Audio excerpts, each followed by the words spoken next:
Hey mate, you all right? Yeah, morning. How you doing? I'm good. Feel like I'm a slight 2 day hangover. Voice might be a little bit an octave lower than normal.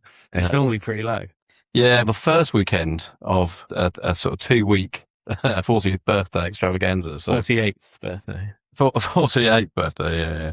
I was back home with my folks in Suffolk. We went to a lovely place called Retreat East, which is like I guess they've had quite a bougie sort of farmhousey hmm retreat spa thing. And it was really good, actually. We had a great space. We had a barbecue, an outside space, a little inside room, and then there's a bar.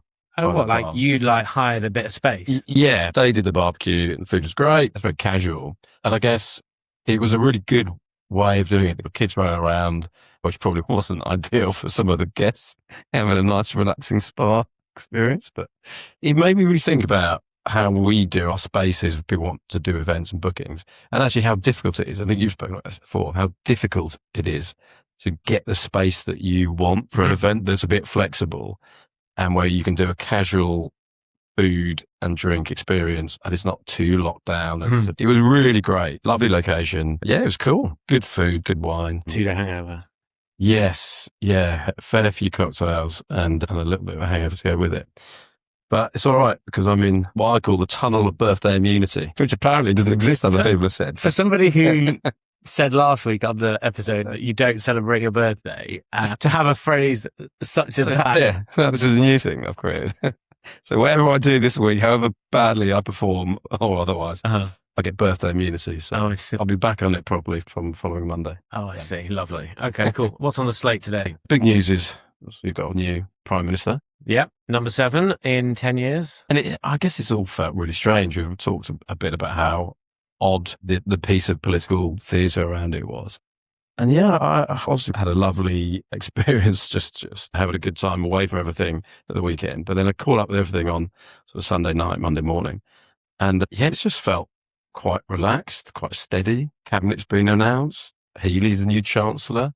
Markets reacted broadly positively, a few woos and wheres, but generally it's all just happened and everyone's all right. Not a lot of scandal. No scandal so far. I'm sure someone's going to dig something up. But I think it feels odd. I don't know whether that feels like everyone's had enough of, sort of frenzy, like politicians get thrown in the piranha tank and the media goes crazy and the public get really angry about stuff.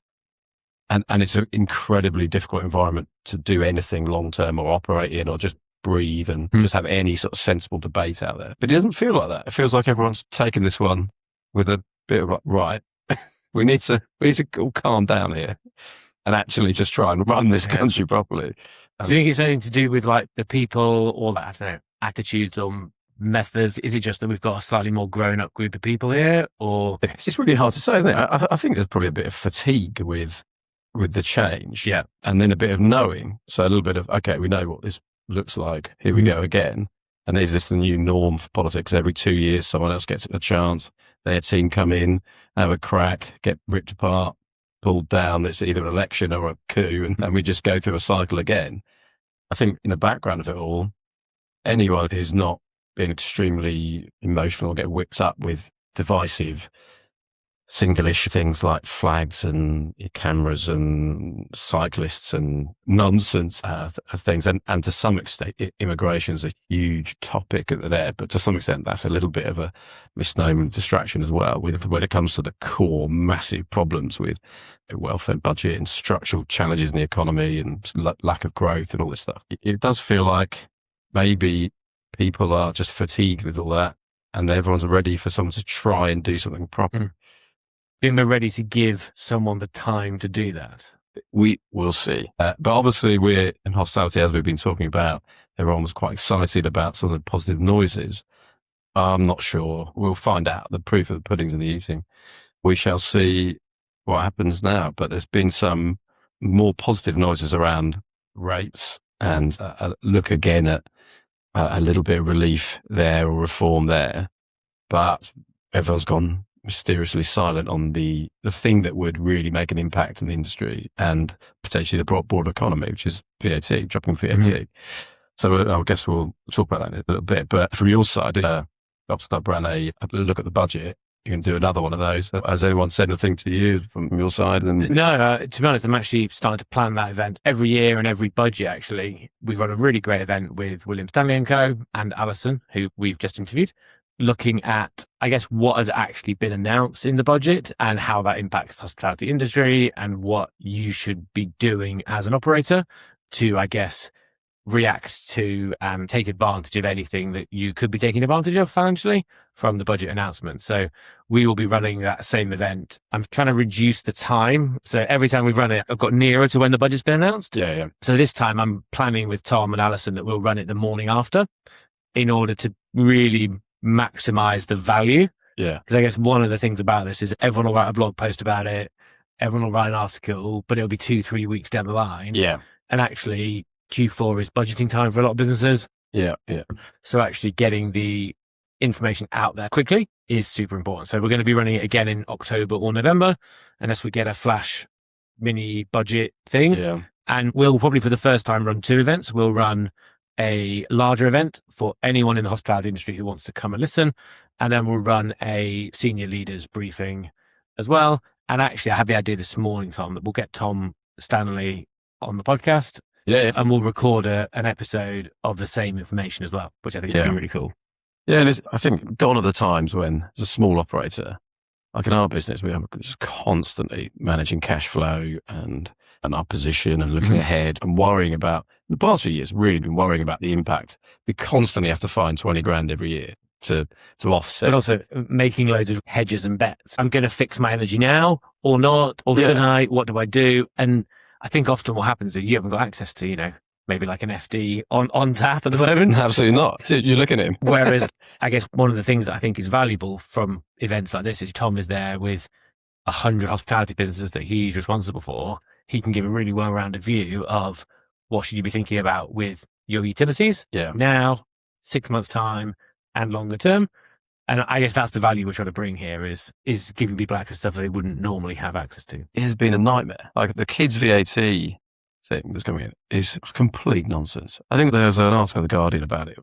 And Reeve stood up in front of everyone and said, we're supporting the hospitality industry with this and something else. And it just feels so disingenuous when politicians reel off this raft of extremely minor, annoying little policy tweaks that don't really have much impact. I was doing some work recently about what we need to do, different reporting I need to pull to work out the impact of the 5% on kids' meals and stuff, and what can go into it. Or what if they order some snacks from the main menu and we can't really track that, and how do we do it?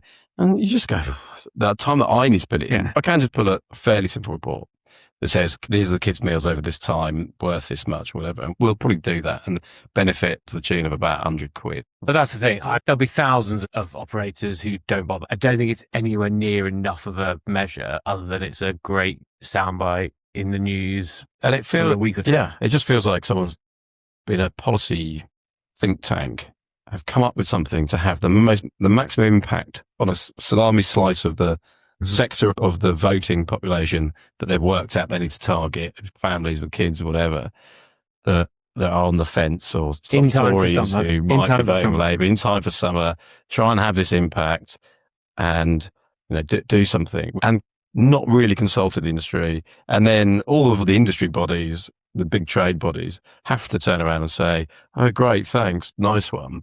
Because you can't constantly be seen to be moaning and poo-pooing everything that the government does when it is, a tiny positive, but whatever. So you have to say, oh, great, thanks. And then go with it. And all operators are rolling their eyes and everyone's just said, it's laughable. I think the quote was, it's laughable and it's not funny. There's a big difference. And I think that's it. And then I think all of these things in the grand scheme of things, extremely minor. And then rates was a big hit. National insurance was a big hit. Minimum wage going up is a big hit. I don't think many people would argue that minimum wage going up is not a good thing. It's just the pace of it and the impact, disproportionate impact it has on labour-intensive hospitality businesses, particularly like full service or bigger pubs, bigger or medium-sized businesses where you have lots of staff who are all on the minimum wage.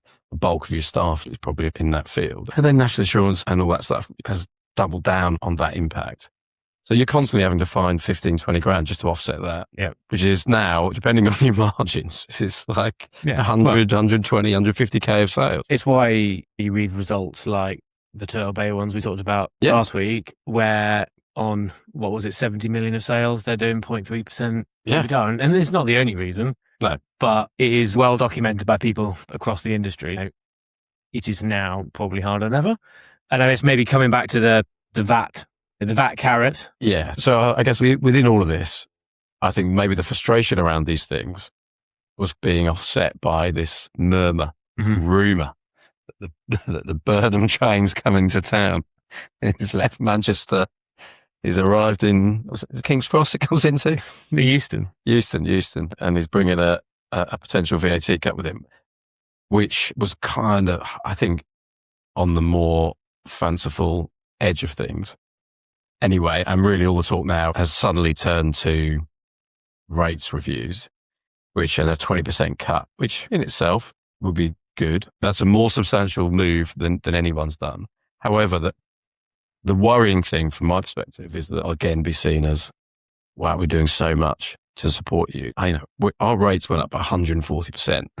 So a 20% cut of that. Yeah. We are still worse in the face. This VAT thing, actually, if I'm honest, for me, when they started talking about it maybe 8 weeks ago, and I know that maybe the campaign itself is about 8 weeks old, maybe 10.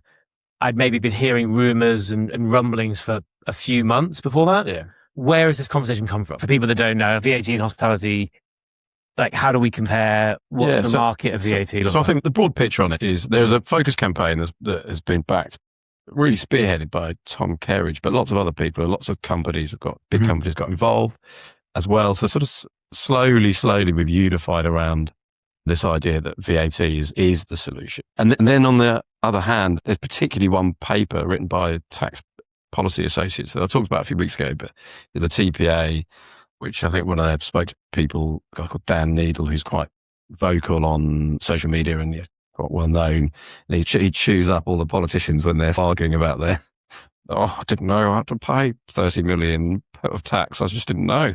And he kind of goes into loads of detail and picks it all apart. And he's really good, obviously. I think having read that article and some of the quotes in it, which I'll go through in a sec, I'm not sure he's the most exciting guy for a dinner party, put it that way. But so they wrote a relatively daring sort of riposte to the idea of dropping 10% of VAT, saying, there's other, but basically big companies will just be the ones that benefit broadly.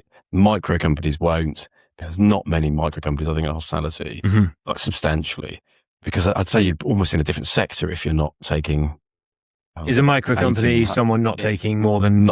So you're not paying VAT. So it's 90 grand, which that's one of the challenges of hospitality is you take a lot of money, but you spend a lot of money. It's a low margin industry. Yeah. So it's sort of not viable if you're taking 90k and the profit at the end is 10% or 5% or not like any money. It's definitely not worth it. So I'm not sure what that's about, but that's one of the headline claims of this thing is that, loads of businesses won't benefit.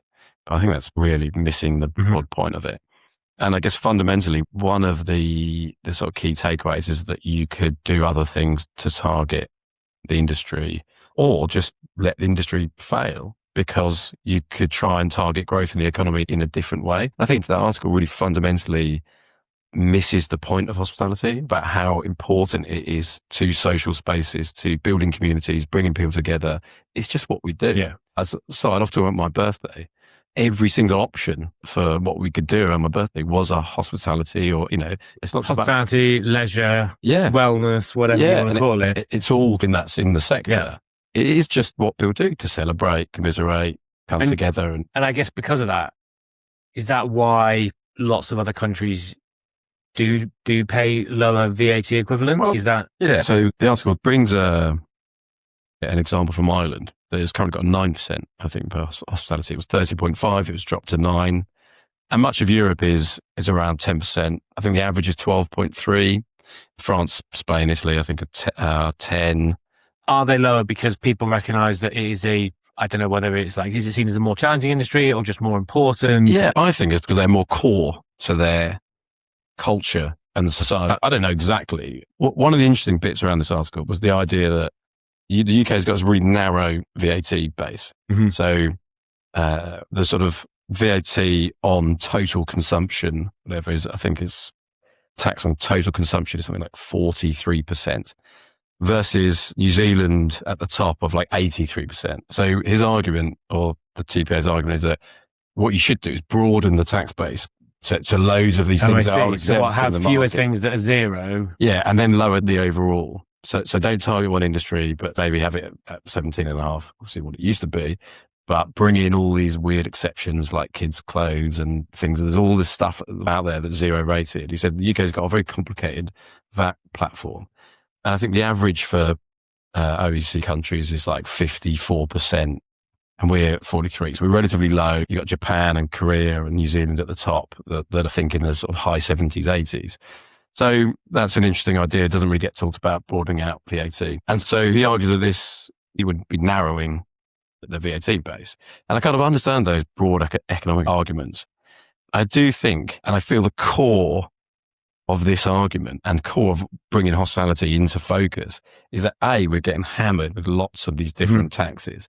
So this is a quick way of sort of rectifying lots of bad decisions. Yeah, like the last five years of struggle, 10 maybe years, more. You know? And I think Reeves in one of her speeches said something about, we've held corporation tax at 25%, kept it. No one's making any profit. Yeah. It's irrelevant. But also, it was 19%. It's now 25%. I know it was historically much higher, but you can't just say, oh, look, we're not hammering you with more tax, so we're helping you. That's not acceptable. So I think that the arguments against VAT are broadly, some of them are a bit academic. Some of them are sort of saying, let's just not bother helping hospitality. I think there's an instructive statement which said, one answer is to do nothing. If hospitality business fail, then jobs and capital will migrate to other more productive sectors. Which is true. Like it is true, but it's a pretty bleak assessment of, I think, of the society and how hospitality brings. We just have this blank high streets, dead high streets with nowhere to go, and just Amazon lockers and we'll all be delivering vending machines, really cheap parcels made in another part of the world to each other whilst we sit at home. And And do you think that is argument enough for things like this? Maybe more measures in the future that protect the industry. Yeah, I think, and I hope that people make the argument for living a better life and bringing people together. And I think hospitality is part of that. I don't want to get too overstated or too grandiose about it. I don't know if you've seen the James May quote that's going around social media, where he's just going, pubs are like, some of them are shit and we should get rid of them. And they're businesses at the end of the day. People say they're these institutions and they're not. And it's quite weird. Interesting. I don't know, maybe he's like annoyed at Clarkson or something. I don't understand. He's got his own pub now. Oh yeah, he's got his own pubs. I wouldn't have expected him, just from what I feel about his personality and watch TV shows, to be saying things like that, because he feels like he's someone that might enjoy the pub and sort of feel that it's an important part of culture. But I do also, I appreciate what you're saying and understand what you're saying. And I've often said that, I'm not a pub absolutist. You shouldn't protect every single pub, and they are businesses and some of them will fail, and there'll be some pubs that go under and others that don't. And that's always been the case. But this intensity of tax burden and challenges to the industry.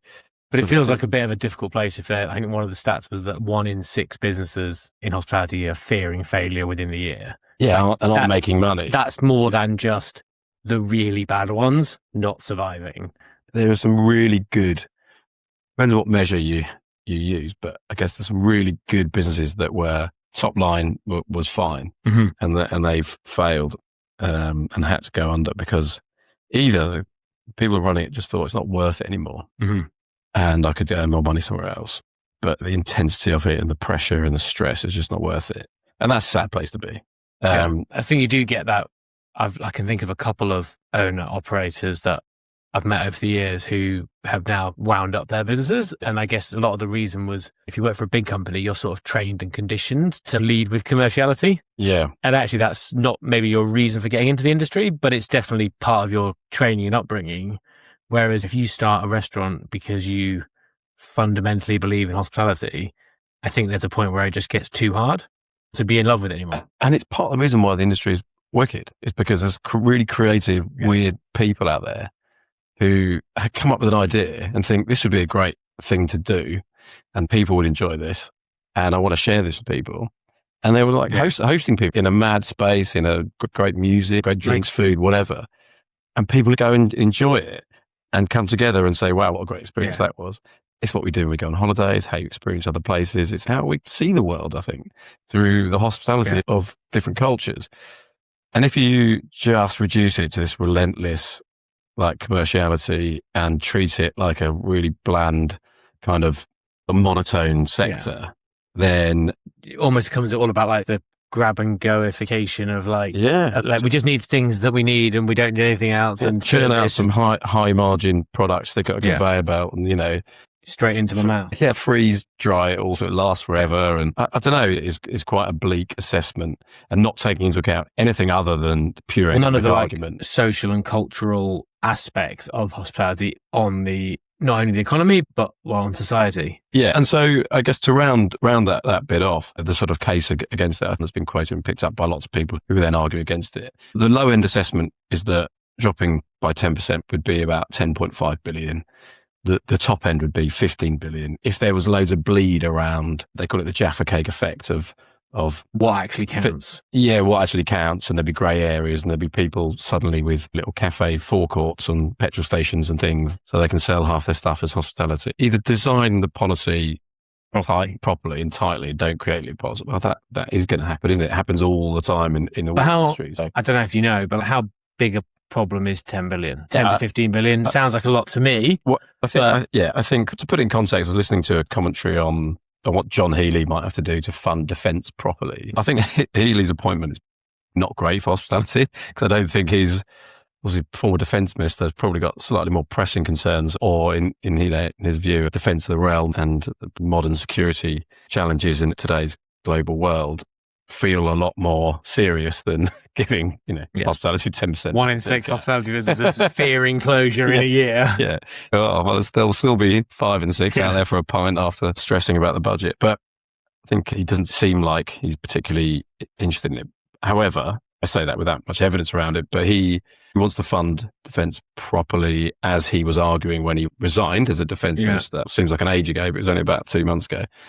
I think he'd have to find about 30 billion or something. Well, it's a bit of speculation, but maybe 30, 35 billion. So 10 billion is not insignificant in the numbers, but again, there is definitely money for it if it's prioritised. But the idea is that it would generate growth and it would feed a lot of that money back into the economy. If it does that, like surely more sales. And the idea is that a lot of the tax receipts come out the other end anyway. Don't tax sales, tax profit, and let growth happen organically, and then you'll end up paying more staff, you employ more people, you pay more corporation tax at the other end of it.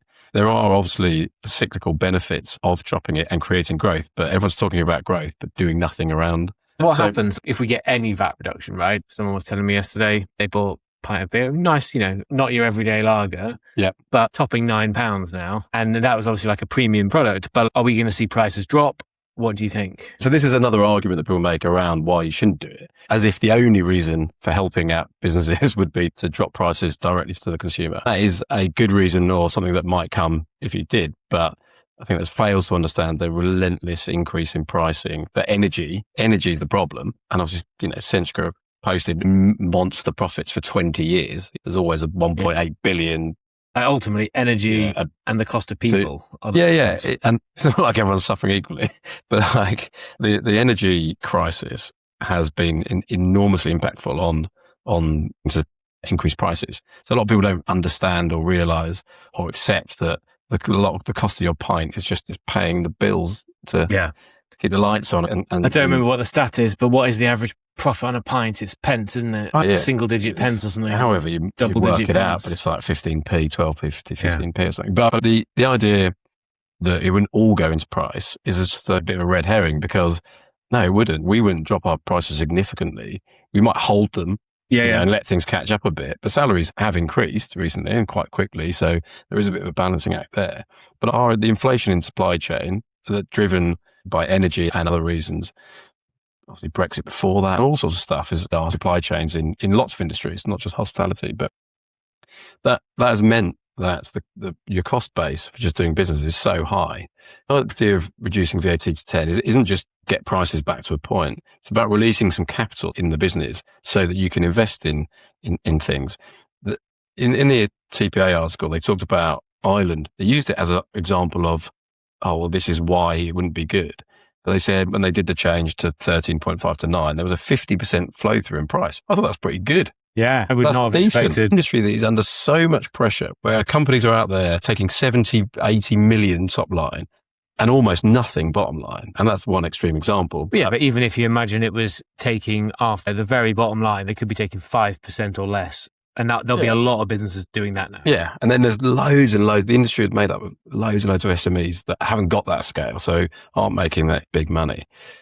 But I guess you're talking about releasing capital to do things like, for example, I would like to do our toilets in the pub. Yeah. Are currently not quite where I want them in terms of standards. So it probably costs us 15, 20 grand to do it.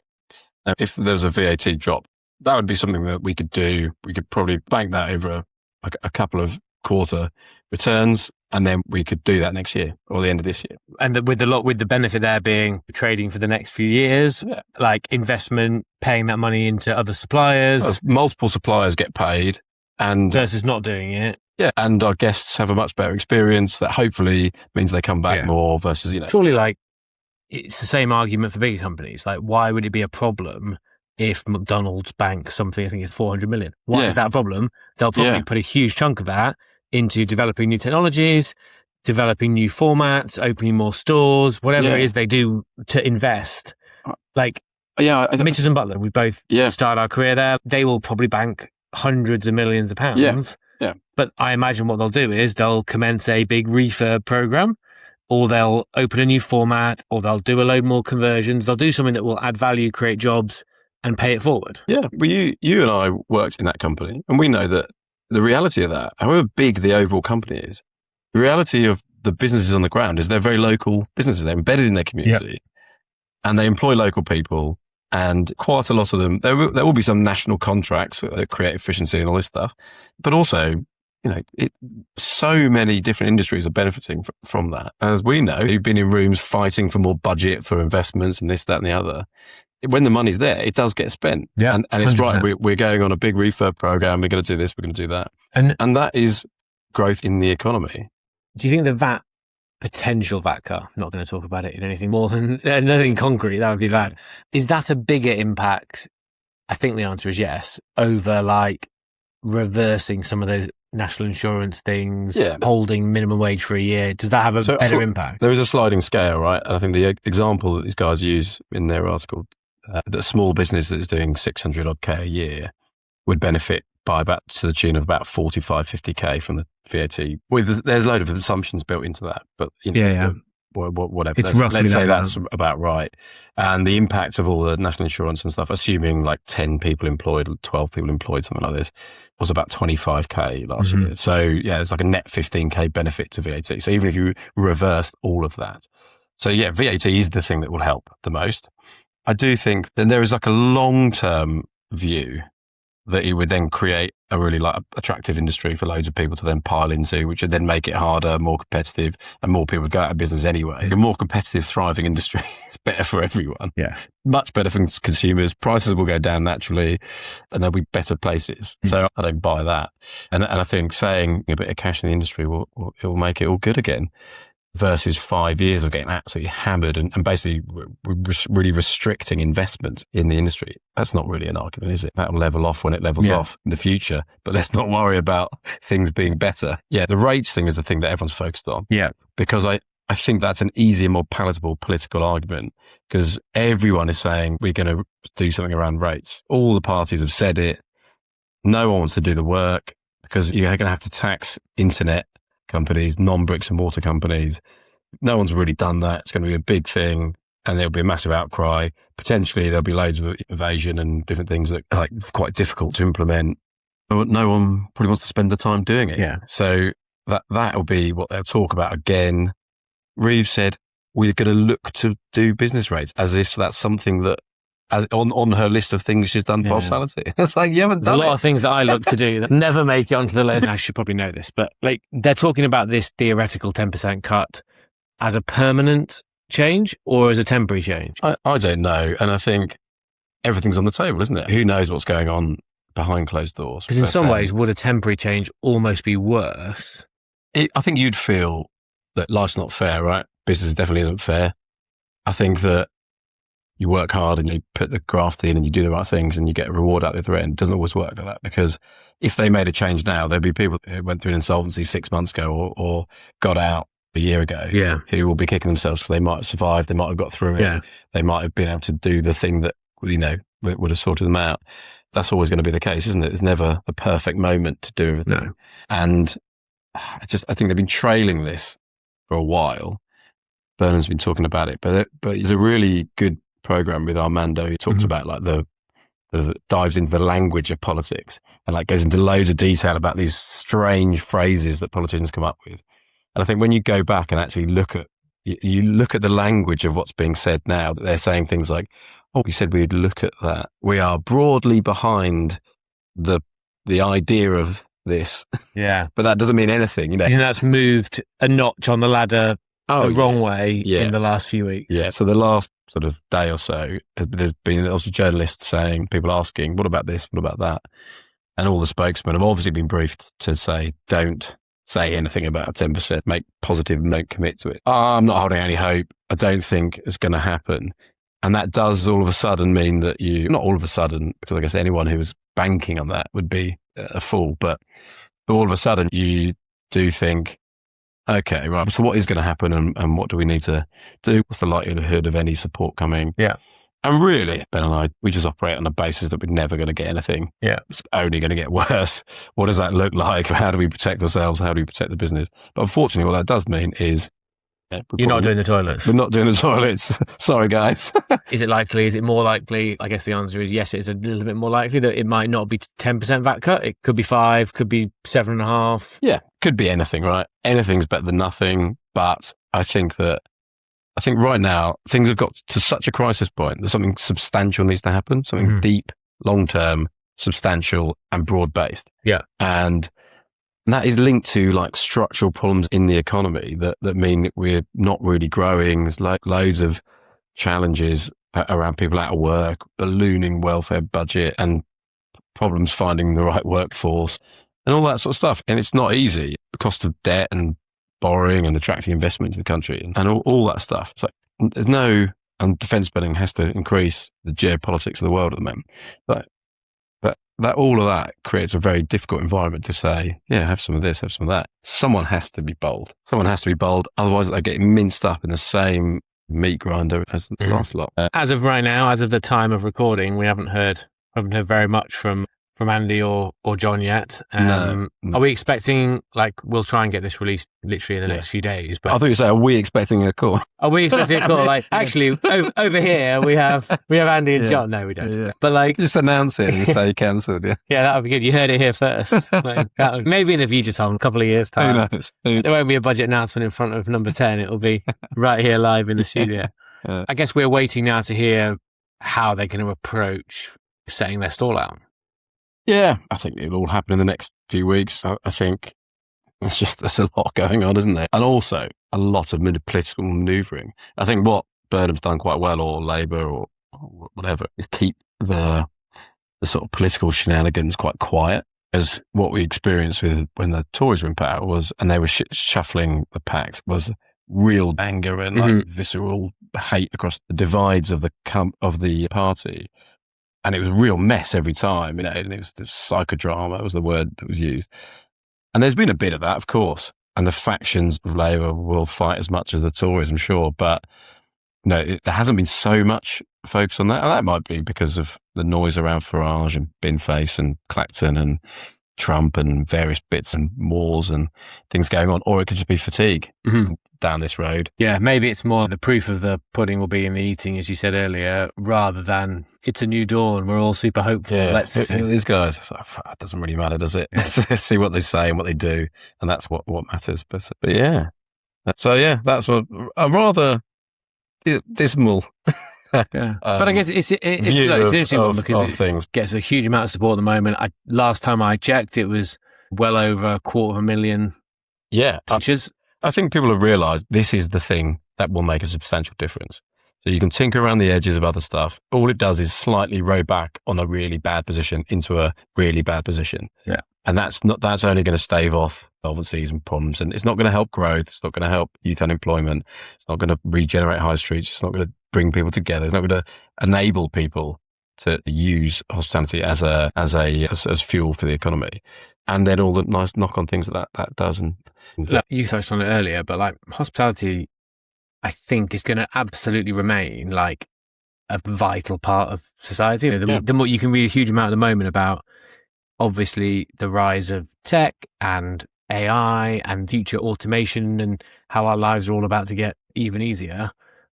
But I think there's also the flip side of that, which is human contact in real life experiences. And, I don't think that's going to mean a new industry forms that isn't hospitality. Yeah. Like hospitality is already here. Well, what do you do when you've got all that time? Yeah, exactly. Go to the pub. Yeah, exactly. That's what I'm looking forward to. I'm waiting for this time where I don't need to work. Yeah. But yeah, that's why I don't think hospitality is going away. Yeah. Something I want to talk to you about, moving on, is I was back home and I was talking to my sister about paddle. Oh, yeah. What's the latest with paddle? It's really popular. Yeah, I think it is probably something like the fastest growing sport in the world. I'm going to say that. I don't actually know, but like it's very fast growing, that and pickleball. I know a fair bit about paddle now. I've only played it twice. I'm not massively aware. But pickleball's like an air ball played indoors. Yeah, all outdoors, but pickleball is a bit like short tennis is my experience of it. Whereas paddle... It's a hybrid squash with a tennis ball. Yeah, the biggest difference I found playing paddle actually is the bat. It's the same idea as a table tennis bat. Yeah. So actually easier to control. Right. Spin. Right. Like power. Whereas a tennis racket, because it's sprung, you can get a really good shot with it. Yeah. But it's really easy to fuck it up. Harder to master. Yeah. And the serve is underarm. Okay. So the learning curve is much lower. Yeah. And because you can play off the back wall, you've got a load of options that you wouldn't normally have. Yeah.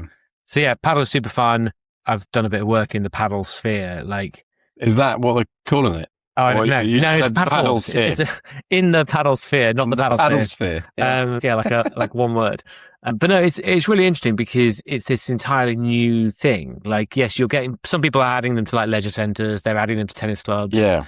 But you're also getting these whole new places exist, like these paddle clubs. Yeah. So what I find fascinating around it, and it's passed me by a bit, is that I think it's something that's taken off because people want to do stuff in sports and have experiential, sort of hospitality. And paddle, it feels like sport, but it's accessible. Yeah.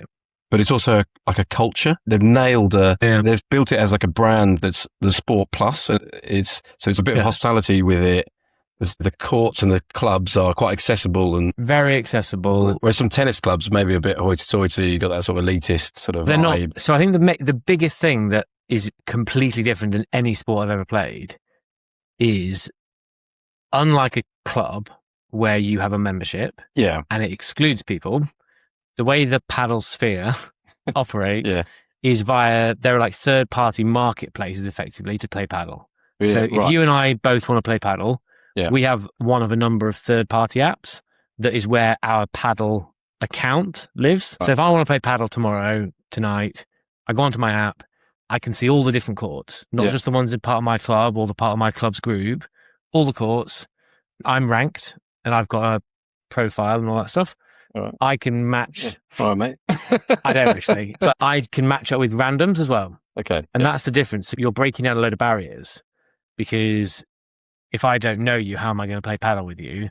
Whereas I can book a court with 4 spaces and I'm on my own. Yeah. And I can get you and 2 mates can match up to that court. We're at a similar enough level where we can play together. Yeah. And then we play and we chat and we make connections and we build community.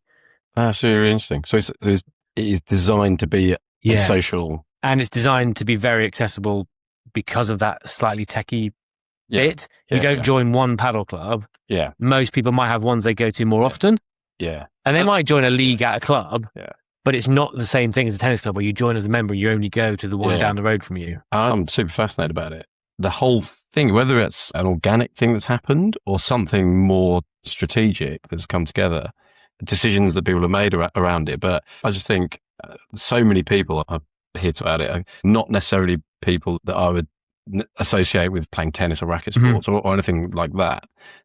But who are, maybe they are sporty or I don't quite know why it's grasped almost like everyone's Yeah, like, why is it now a hobby people are taking up? I think, just, like you said, like it's just super easy. But I think my beef with some of the experiential hospitality stuff that goes out there is that everything's a bit worse than if you did it separately. Like some of the golf things that you go and do, they're just like, I won't call out any specific ones, but you go and play some mini golf and it's just a bit rubbish.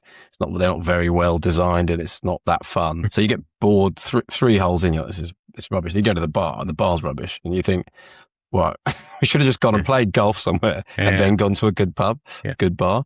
And bringing everything under one roof, it can work, but sometimes it's just degrading the whole experience. And then you get really focused places, and I think you mentioned it earlier, like proprietary tech that is really good, like F1 Arcade, that call them out the good ones. And they nail both sides of it and it really works. But there seems to be a bit of a shake-up of that industry. But I guess paddle is not that, it's adjacent, so almost adjacent to it. It's like moving into that space. But paddle is also interesting at the moment because of the number of independent operators. It's not like we've got one company moving through the UK. Yeah, right. Everyone's got 1 to 5 sites. Yeah, okay. It's actually really low barrier to entry. So a lot of paddle courts are on meanwhile use spaces. So the land, not maybe super long leases, but the land is there. There's lots of this land. Well, so it's going to get rejected. There's a project in 2 years, but in the meantime, and there might also be an agreement that we'll build paddle courts on the final project. Yeah, but for the next 5 years, you can have a lease, boots, decent rent. Yeah, you can generally find things like you can like asset finance courts. Yeah, so the barrier to entry again goes down. Yeah, and actually, if you look at the unit economics, it is a fairly lucrative P&L compared to running a casual dining. I guess pretty low overheads. Pretty low overheads, pretty low labour, and a court in central London could be over £100 an hour. Yeah, there you go. So yeah. All right, anyway, got a meeting about our new paddle business. Yeah, lovely to catch up today, Tom.